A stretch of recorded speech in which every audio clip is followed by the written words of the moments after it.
We're fighting the exact same cosmic war. We're fighting a war between good and evil, except we're good and they're evil. We're fighting a war whose purpose is to rid the world of evil. Rid the world of evil. We're fighting a war not over land, but over... Let me interrupt you. It seems to me, right, we can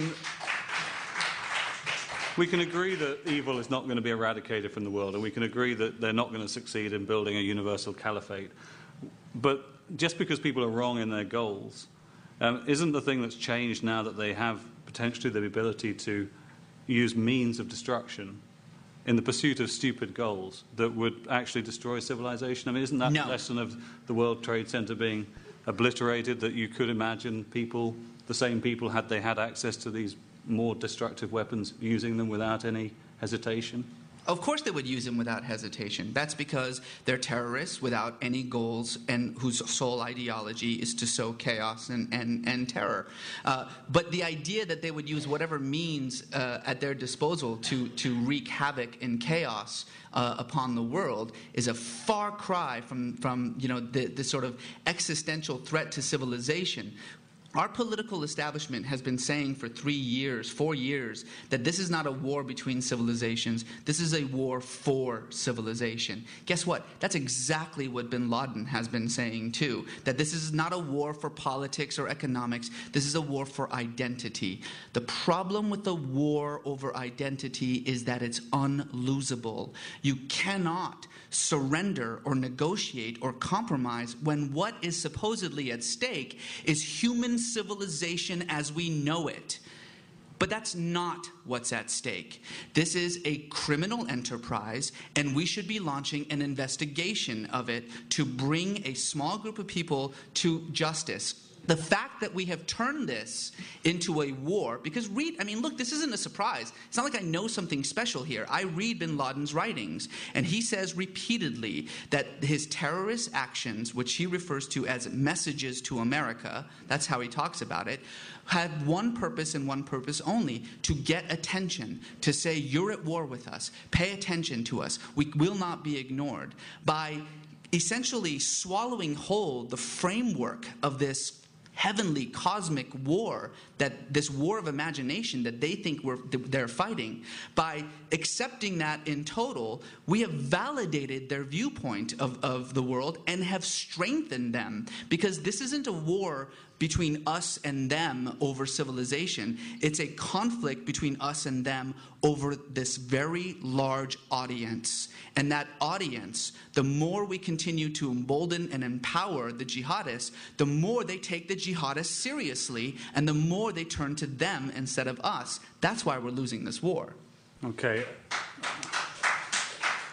Do you want to comment on that, or should we go over the question? Well, I'd like to just talk a little bit about potential solutions. And I do emphasize the word potential, and recognizing as a historian that any so-called solution breeds its own set of problems and is only ever partial as a result. But I've written about, and I know that there are many people in America who share this aspiration, that women in the Muslim world are the key to restoring the universal human civilization of which we have just heard, notions of reason, which are very well endowed within Islam, notions of, as I say, humanity, of compassion, of mercy.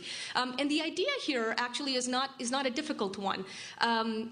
Microcredit loans for the women of the Muslim world, give them the choice to accept these loans, and with these loans they can create businesses that fill gaping holes in goods and services in their own communities, in part addressing the economic poverty with which we started off this conversation.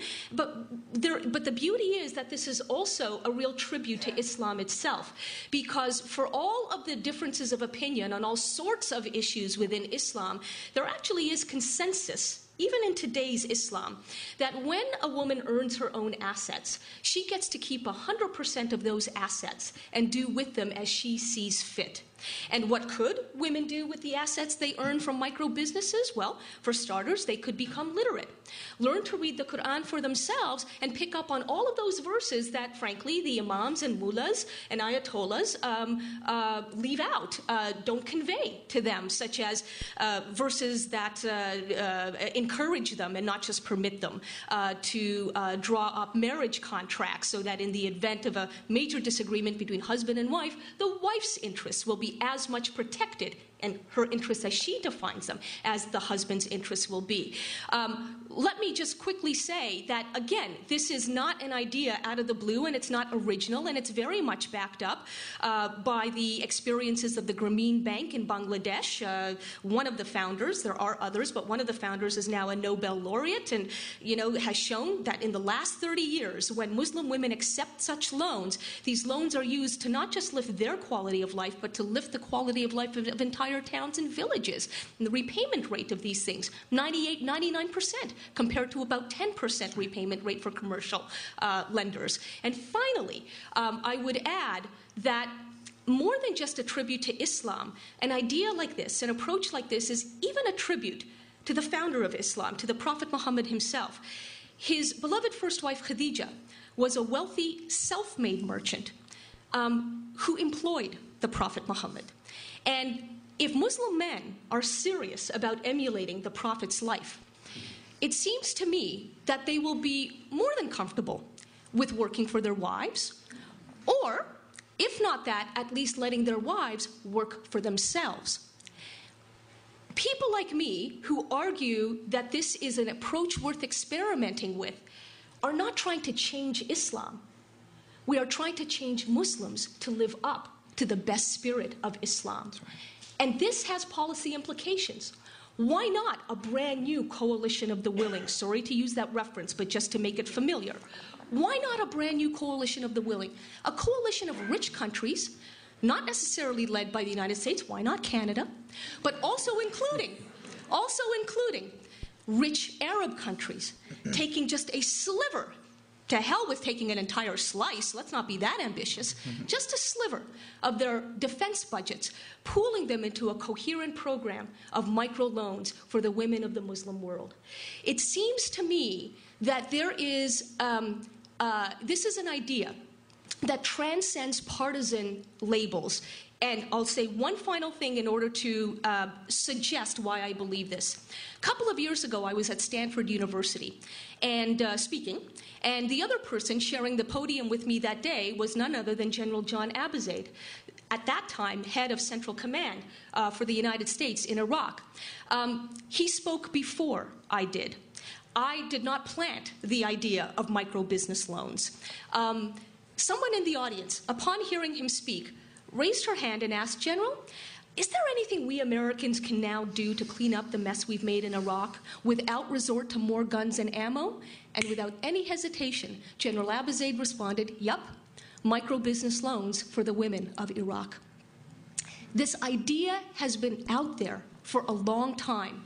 And once again, if President Bush was sincere in saying that it's not the politicians in D.C. who will decide what happens in Iraq, but my generals on the ground, here's the top general whose own idea seemed to have been lost in the ether. And for this, I honestly am profoundly, profoundly sorry.